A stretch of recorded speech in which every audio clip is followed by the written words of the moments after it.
Hello, people. This is Mac with Mac Commentary. Tonight I have with me Bob. And how are you doing, Bob? Doing fine, Mac. Thank you for asking. How about you? Doing great. I was just talking to you earlier. We were discussing the uh, the homicide and the homicidal and tendencies and of our youth and how they have no fear of death nor taking someone else's life. And I'm just wondering, Bob, I just can't recall in my lifetime, and I came from the deep South, and it was, you know, just a country boy down there, but we had good upbringing, we had good values, and we loved to play sports and do everything else young boys like to do. But today, that seems to be somehow that all of that has been lost on the youth in our present day. Just recently, on December the 28th, we saw where in Detroit,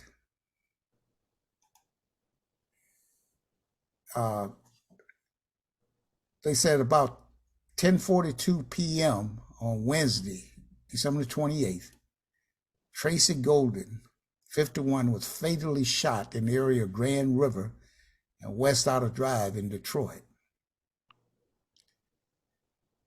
And the suspect can be seen on video approaching Golden, who was a mother, wife, and beloved Sinai Grace Hospital respiratory therapist, before revealing the handgun and stealing her charcoal gray 2018 Dodge Journey.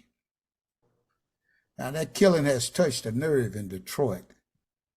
I mean, there's been a lot of killings in Detroit. Won't you agree, Bob? Oh yeah, I would say it is quite excessive. So now the community activists like New Era Detroit called on liquor stores to provide more security. And New Era members said they'll be out helping women get to their cars in parking lots, and they're not the only ones. Well, what gets me, Bob, I mean, this has been going on for the last 20 years or more, you know? Sure. And they haven't got, they get up, they see when something happened like that to a very prominent person in the community, it gets everybody's attention, you know. But nothing else happens after that. And we know, I mean, I'm gonna get to that a little later. What possible? We're gonna come up and talk about what possible root cause of this violence on black crime, because that's really what it is, black on black. Another situation that happened with, like I said, 4 individuals were shot right in front of the Book Cadillac Hotel in downtown Detroit. Hospital after they were shot. They also applied tourniquets to the victims, likely saving at least one of the victims' lives by providing that tourniquet and getting them to the hospital. I want to make sure that I thank those officers for their hard work. This shooting is another example of just the senseless violence. You know, senseless violence all over the country, all over the city, fighting arguments that are ending in gunfire for no good reason. I will say that is my area that I live in. I heard the commotion early this morning before getting the notification. You know, we don't. Now here, the Chief White talks about the senseless violence that was happening there. Now, I have another video, Bob, here to show you something down in Columbus, Georgia. A group of guys down there, these gangs, thugs, young guys. Let's see what's happening. Just take a few minutes and just look at this. They're going to tell you where we at and a little bit about what it's like down here. All right. Hey, who we here with? I'm enjoying this ZAG Solid. Yeah, man. AKA Baby Fuck. Yeah, man. The 927, man. We're in Columbia, Georgia, the real trenches, man. The real hood, man. You know how we get, man. Yeah, nigga, fuck these folks can't even Hey, beat you fuck. checking in with the biggest ops in the city, man. Yeah, nigga. Oh, Yeah, they know yeah, about we that, here man. with- ZG hop out, man. Go follow me on Instagram. Yeah. Big Texas, so man, I know the fuck going on. Hell Yeah, yeah. man, Big Global's on hand in your nod, man. You know what I'm saying? Global ain't pink shit, pop shit. You said Hell yeah, who we here with? Pope, NG Pope, man. With all, yeah, y'all know who we come be with. That's gonna happen. The hell that theater, that's all. Yeah. What the fuck these niggas doing? Yeah. Shit, bro. they ready to go to that hood, man. I'm tapping for the day, man. Globe guys sitting in the corner. That dead part. No, Fuck we drink. all the ones they did for. Pick up your man. You don't do it, I'm burying his ass again. They know who run the city, man. They know. We gotta say too much. They know. Yeah, hey, free Big Glock too, man. You know what I'm saying? Free that boy Glock. Yeah, man. Free Z5, free Z6, free Z7, 6 out. 6 out. Hey, what? So Columbus, man, what it's like growing up down here? All y'all grew up down here? Yeah, this shit rough out here, man. They trying to live out here. His ass smut playing. That's all Yeah, smut. get your ass Man, cheap, you gotta man. keep it pole. Keep it Keep it pole. pole. Don't shut it Hey, off. and go. And don't fuck with them zones. You know?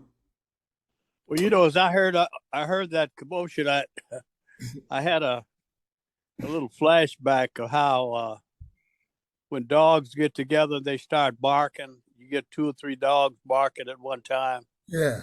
That's kind of like what that sounded like to me. Well, you know, there's another video out there with guys out in St. Louis. They call themselves rappers, you know. They're supposed to be a rap group, I guess. They also have these weapons all out in the street like that, Bob. But then this guy puts this disclaimer up on this particular video that says that they are stunts. It didn't seem like they were stunts to me, you know. Especially when these guys flashing all this money, man. It's not in the play money, you know what I mean? And so they had narcotics there as well, but he claimed that was all a stunt.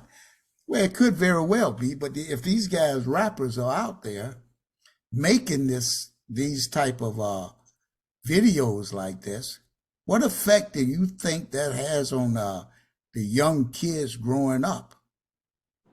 That subliminal messages that is sending out there and telling them what they can do to get this money and get all the they call them hoes and the bees, you know, all of that.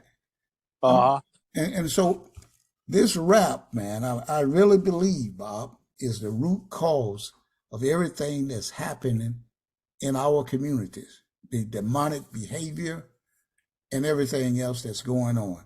And it seems like, and what really gets me is that none of these elected leaders that we have are taking notice of this. They living in their own little bubble, you know, and as if though they don't care what is happening. You follow me? Oh, sure. I hear what you're saying. And it's mind-boggling.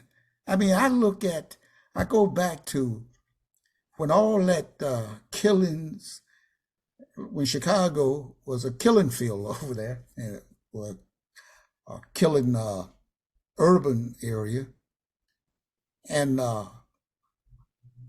President Obama, who was from that area, had the last place that he had lived in Chicago, plus he was a senator from that area as well. He had been a senator and for the state legislature.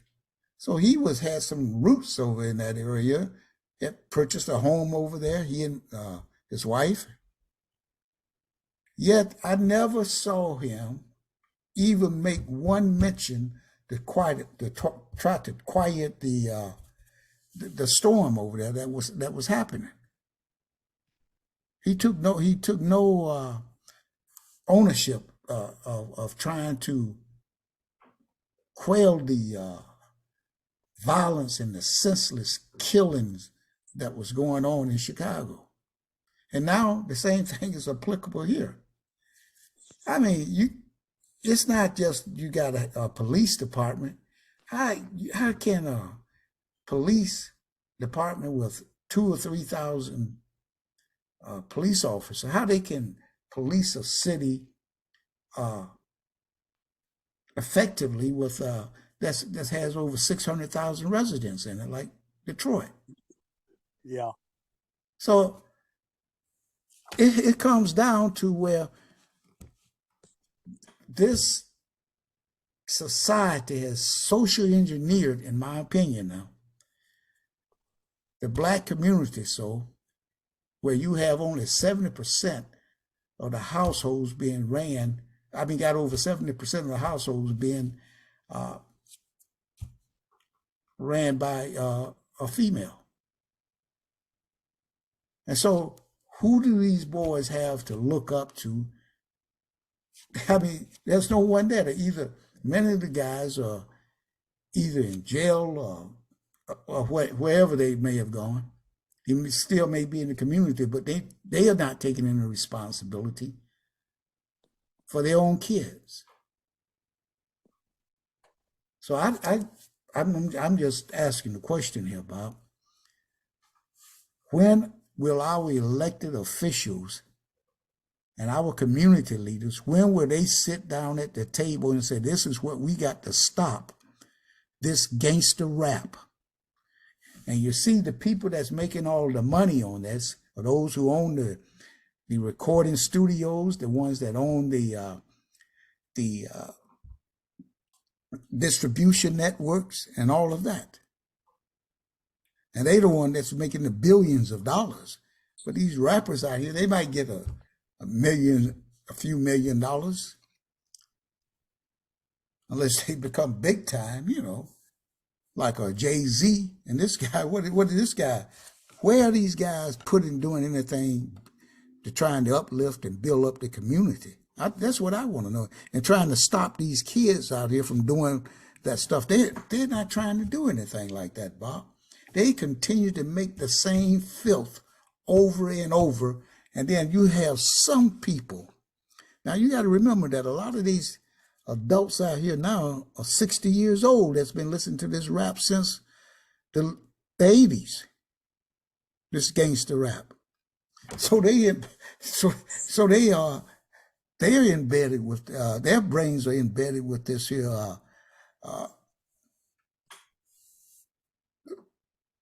Satan music, or if you want, that's what I call it. I call it satanic music, demonic, because that's what it calls the young people to act, and that's how they react to this here. I mean, you can take some of the best kids. I mean, look at this. Give you an example. There was the kids that went down. They call them the Cabo Six. Went down to Mexico. They planned it, in my opinion, on that, and from what I've gathered, I gleaned from all that information, Bob, that they were actually planned that before they even went down there to kill that girl. And then come right back and sit up in front of the girl's mother and tell her that she had alcohol poisoning. I mean, it's something that's so demonic about that behavior supposed to have been her friends, Bob. And then now what you have? Well, I know I'm kind of skipping around here, Bob, but there's a lot of stuff to try to digest here. I see where another rapper by the name of Meek Mills had a meeting with the president of Ghana. I wish I had that video to show you, Bob. But I will send you the link to it. And I'll put that link in the description as well. But actually, he had a sit-down meeting and he made this statement. He told the president of Ghana, he said, I raised $100 million. I don't know what he raised it for or anything like that. I have to go back and listen to it. I was just so astonished at the fact that the president of Ghana would sit down with a rapper, and you should see the album that he has, and I'll put that up on this video as well.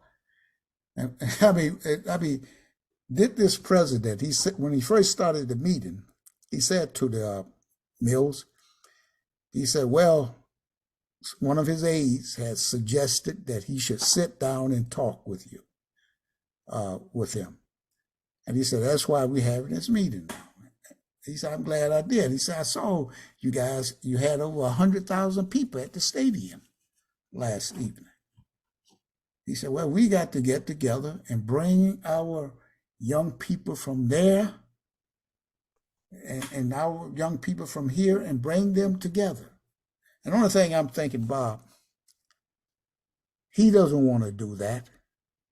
Not until the American blacks in this country, in this diaspora, get themselves together, because the same thing, they're going to take that same demonic stuff over there to Africa and destroy those young kids' minds over there, like they're doing in this country. And nobody seems to recognize that. I mean, I've sat down, raising two daughters, having raised two sons, to the first phase of the rap era, and then two daughters during this second phase. And one daughter wanted to go to one of the rappers' concerts, and I didn't know anything about the rappers, so I go and I get the lyrics of this particular rapper. I told him, I said, you can't go to that. This is the devil of music. This is not like any music I ever heard in my life. It's not music. These people are just putting out stuff out there. Now, like I said, Bob, it's satanic.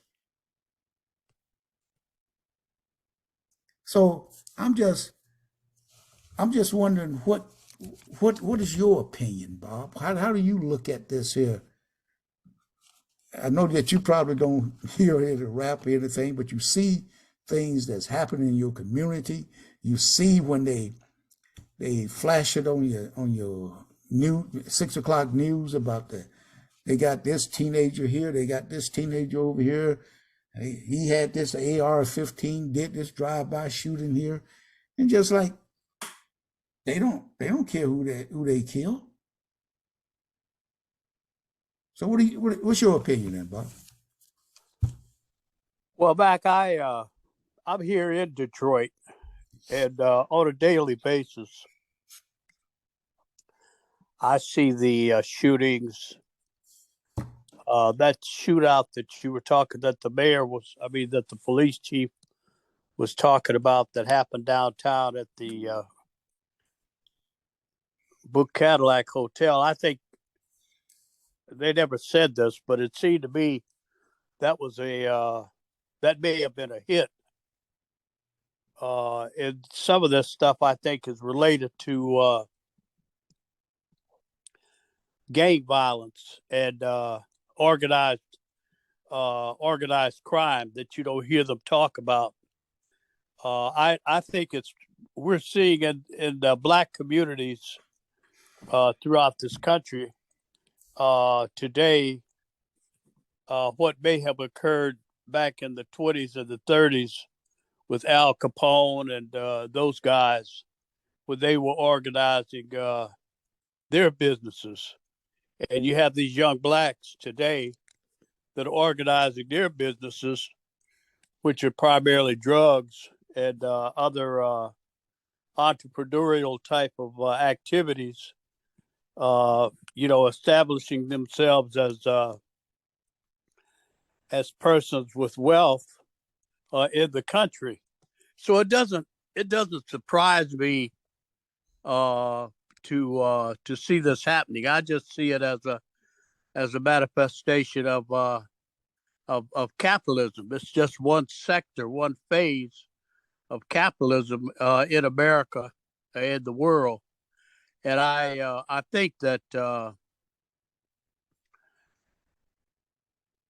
it's better to have this kind of low key type of activity going on in my neighborhood here in Detroit than it would be that the kind of activity that I see going on in Europe, where they're actually dropping bombs and things like that. I think that would be much more devastating to the community than these little gang wars that are going on. And certainly, people are going to die, and you hope that you're not one of them, and those that you love are not one of them. But that's just the way it is in America. I mean, America is a violent place. We paint over it and make it look like everything is peaches and cream, but the reality is we're a very violent country. We perpetrate crimes all over the world. We finance crimes all over the world. And the little stuff that we see going on in our neighborhoods where 3 or 4 people get shot, a child is in her home studying her schoolwork, and some of these young thugs out in the street that are fighting for their turf, their capitalistic entrepreneurial turf, shoot through the house and kill the child. And that's a collateral damage, just as it is when they drop those missiles over there in Europe or any place else and kill people like that. So that's the way I view it. It doesn't surprise me. I'm not at all taken aback by it. I think that that's just America, and I don't mean to be totally cynical about it, but I say God bless America, because it could be a lot worse. Well, I'm gonna tell you one thing: gun violence is overwhelmingly affects blacks more than anybody else, and the thing it is, I would hate for my wife, my daughter. We happen to go to a store, and I'm sure that there's a lot more of them going on, Bob, throughout these United States. I mean, I don't know. I remember at one time there was 1,000 murders. I mean, unnecessary deaths in Detroit, and that wasn't all about gun violence. It was robberies, or might have been some was probably drug related. That was back in the 80s, and that I recall. And now I don't know what the extent of the violence, the death rate from violence there in Detroit is today, but I'm sure it's up there, because it's up pretty much all over the country. And when you see a lot of these, I mean, look what had been happening in Chicago. Look up there in Milwaukee and St. Louis and New York. I mean, I'm telling you, I mean, it's just unnecessary things that's happening, and a lot of it has to do with the rap culture that we have today. That's my opinion, and I disagree with your opinion, like you might disagree with mine, but that's fine. That's okay, because we can agree to disagree. But hopefully, I just don't think our elected officials are doing their job. That's my opinion. I mean, nobody's out there. I mean, back in 1980s when Ronald Reagan had the movie and record industry, radio, television, deregulated, and they could use all these curse words and anything else they wanted to do. It has gone to another extreme right now. They don't care. You just look at the total society. It's the whole thing is out of something out of us, Sodom and Gomorrah. I mean, that's what it looks like to me. The United States has become, and even parts of Europe like that. I mean, all of Europe maybe. And they tried to take some of this stuff over to Africa, and they refused. A couple countries over there just told them, "Hey, you take that back. We agree with you on democracy, capitalism, and that, but on some of these other issues that you're talking about, that has no relevance to our people." And I'm the elected leader of these people. They haven't spoke to me about that, so that's something that they want to be talking about, and so we have to do something to try to get people together. I mean, is it because there aren't any jobs or training out there for these black youth? Why is it that I'm telling you, they got the ones who are less likely to succeed? Those are the ones who are trying to become rappers and ball players, and not thinking about all the other opportunities out there. Like, for instance, the guy that ran the FTX in the ground. I mean, at one point, that guy was worth $20 billion. I mean, if he had kept doing everything right and not got so greedy, he probably still would be in existence now. And I probably have my few $1,000s in my pocket, But that's what they should be focusing on is learning how to code and do all other computer type of high tech jobs. That's what our leaders are supposed to be doing. They're supposed to be making sure that the people have jobs and have the ability to perform those jobs. But no, I remember when up there in Michigan you had Governor Snyder up there. When you had Obama saying bring in all the Syrians, they were going to bring all these Syrians over here to this country, and Snyder said, "Hey, we can take 100,000, and we can put them right in Detroit, and we can train them for high tech jobs." I didn't even hear any blacks make a sound about that.